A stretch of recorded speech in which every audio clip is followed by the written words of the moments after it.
Hi, and welcome to another episode of In My Opinion. I am Dana, your moderator for today, and here with Millie at the end, Gina, and Alicia. Thanks for joining us. Our guest today is Susan Lawson. Susan is a heart survivor and a volunteer with the American Heart Association. And February is Go Red for Women Month, and it's an opportunity for us to have some awareness about heart disease and some of the conditions that affect women.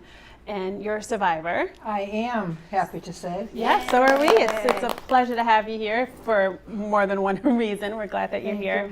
So yeah, definitely, we'd love to hear your story and a little bit about what you're doing with the Heart Association. Happy to tell my story. The story really begins in February of '08, March of '08, when I had emergency triple bypass surgery. Wow. Now, at the point the doctor said, Susan, you can't go home, you've got to be in the hospital, I would have said then that all of this came out of the blue. But in these last 3.5 years, as I've been involved with the American Heart Association and the staff at Bay State Medical Center's cardiac rehab program, I now know that I was in fact having rather classic symptoms. I guess I need to be a little bit guarded when I say classic symptoms, because for women there really aren't classic symptoms. They're very different, They're right? very and there different. are a lot of them. And unlike what the dramas on television show as the male symptoms, where like a grab your gorgeous chest and- male says, The Fred "Oh Sanford. my God, I'm having a heart attack," call for an ambulance. That's not what I experienced, nor is it what most women that I talk to experience. For months, I had been having a discomfort in my chest. I was having paralyzing fatigue. My color was terrible. I had become a gray-green sort of color. Wow. And I was happily excusing it away. Was I in denial? I don't know. I suspect not. I was excusing it away because I'd had a lousy case of bronchitis the winter before, which was difficult to get under control. So I figured when my chest was tight, it was because I had been coughing like a fool for weeks. When I was tired, well, of course I'm tired. Don't we all get tired? Especially when you're coughing. Especially when you're coughing and not sleeping. The fatigue, it all just seemed to be other things.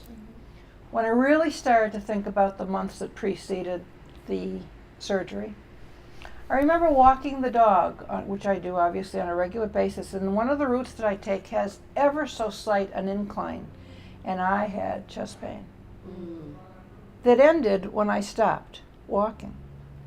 I have come to learn that that's a real classic symptom of coronary artery disease. I was seeing my doctor on a regular basis.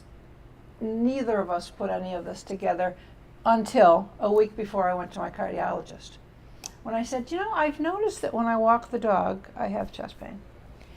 And she said to me, well, you've got a lousy family history. I think maybe it's time to do an echo stress. So she scheduled me for one the following week. I'll never forget this day. I went to the cardiologist after having walked the dog and after having done the laundry and after. Got into the Johnny, was hooked up to the monitor, and the technician said, all right, now you wait here before you get on the treadmill. The doctor will be right in. So the echo stress is when you're on the treadmill with the Yes, Okay. it's a rather common first diagnostic tool. Okay. So I'm in the Johnny sitting on the table. The treadmill's there. The doctor walked in and looked at me and he said, my goodness, you're under a lot of stress. Wow. I said, no, not. He lowered his glasses and he said, do you mean to tell me this is how you feel all the time? Oh dear. I said, pretty much. He said, lay down. I lay down and he put a pill under my tongue. I said, what's this? He said, nitroglycerin. He said, did you come here by yourself? I said, well, of course I came by myself. It's a doctor's appointment. He said, Susan, I can't let you home. You need to be in the hospital. Wow. Well, you could have knocked the wind right out of my sails at that point. So to shorten the story a little bit, he put me in a wheelchair. He called my husband, put me in a wheelchair, took me to the emergency room, and for the next 20 minutes it was a scene out of ER. I kept thinking, okay, somebody's going to tell me this is some kind of a joke that I'm Like on where's the heel television. cut, right? Yeah, but the clothes came off, the IVs went in, the oxygen, the whole 9 yards. Goodness. At the time this was happening, I do not remember being in distress. but clearly he saw on the monitor that something was awry. The next morning I was scheduled for an angiogram where they put the dye up. Okay, yeah.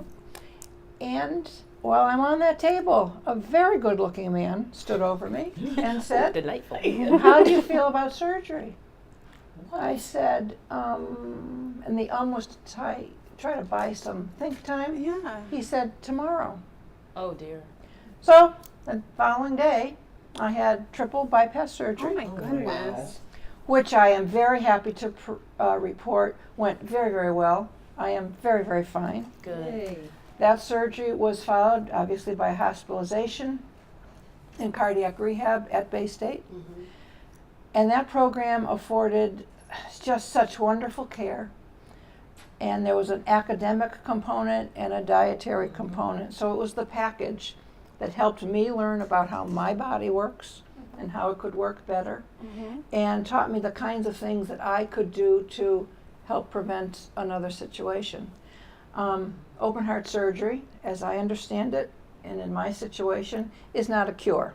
My body is still a producer of glop that's going to clog my arteries if I do not pay attention to exercise, healthy eating, keeping stress under control as best we can. Now I tell the story because it's not a glamorous story. It's not even an unusual story. It's very typical. I don't want to sound sexist, but I think as women, we are great for putting everybody else in our lives ahead of us. One of the things I have learned is on a day where I say, "Oh no, I got to get to the grocery store and I've got to get it and I got to do," and I don't do any of it until I walk on the treadmill. All right. And I've come to learn that it's not selfish to think, well, if I want to take care of A, B, C, D, and E, You have to I take care of can't do yourself. that well unless I'm in good shape. It's like the whole airplane concept of putting the oxygen mask on yourself first Exactly. Right. before you put it on someone Exactly. else. So yeah, it makes sense. So I am healthier than I've been in a long time. This has led me on a path. I am a firm believer that God puts you where He wants you. Right. Yes, Yeah. it does. I have continued with my normal activities, and I've added to that involvement with the American Heart Association, and I'm a volunteer at cardiac rehab at Bay State Medical Center. That's terrific. Wow. And I'm committed to telling my story and encouraging women who are feeling any of the things that I've described to have a conversation with your doctor, particularly if coronary artery disease is in your family. So what age, Susan, do you think that you start to really think about having these kinds of conversations with your doctor? I'm sure depending on your family history. Depending upon family history, I would say the first time you go to a primary care physician, whether it's somebody that you've been working with or Yeah. somebody that's new to you, have an open discussion about family history, any symptoms that you might have experienced, and let the doctor decide whether it's bronchitis or coronary artery disease. So I would do that as soon as possible. Is an I'm saying this because my father had triple bypass. Is an EKG comparable to any of the stress tests or anything? It's like a very preliminary. Right. As I understand it, an EKG can determine if there's been some heart damage, but it doesn't determine whether or not valves are clogged. Gotcha. Now, Susan, the event is we have an event coming up. We the have Go a Red for wonderful Women event coming up. that is going to be able to provide some more information Lots of information. and also raise some money for Yes, the yes, Heart Association. And yes. can you just let our viewers know when the event is and where and how they can get tickets? Absolutely. It's the Go Red for Women campaign. It's a forum that will be held on Tuesday, February 28th at the Mass Mutual Center in Springfield. Lunch is provided, but there are two outstanding breakout sessions and a terrific keynote speaker. Her name is Ginger Zimmerman. She's an artist and a heart transplant survivor. So lots of information for women and lots of camaraderie for women. And for more information, you can also go to heart.org, heart.org.Pioneer Valley MA Go Red Luncheon. That's a lot that I just said, but I'm sure we're going to have it on the bottom of the screen as well. Thank you so much for joining us today, You're Susan. very We are welcome. so happy to have you here. You're very welcome. Thank you. My pleasure. Thank you Thanks. so much. We'll be back shortly.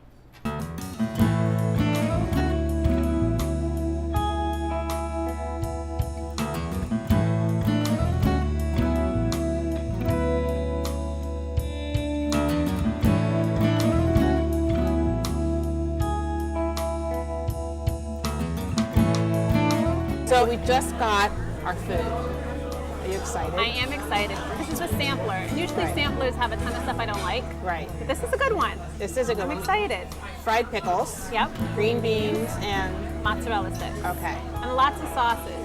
So you can kind of try each thing in each sauce, which will be fun. It's like a little kid. I'm excited. So which sauce do we try first? I don't know. I want a green bean. Okay.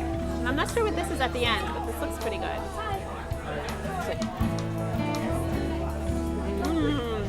Good.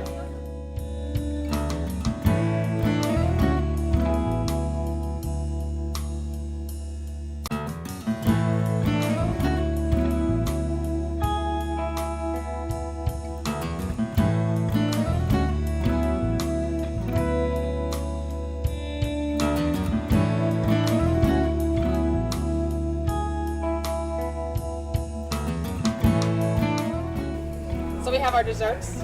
They look really pretty. You ready? Yeah, let's take a bite. Really good. I have the cheesecake. Alika had the apple pie.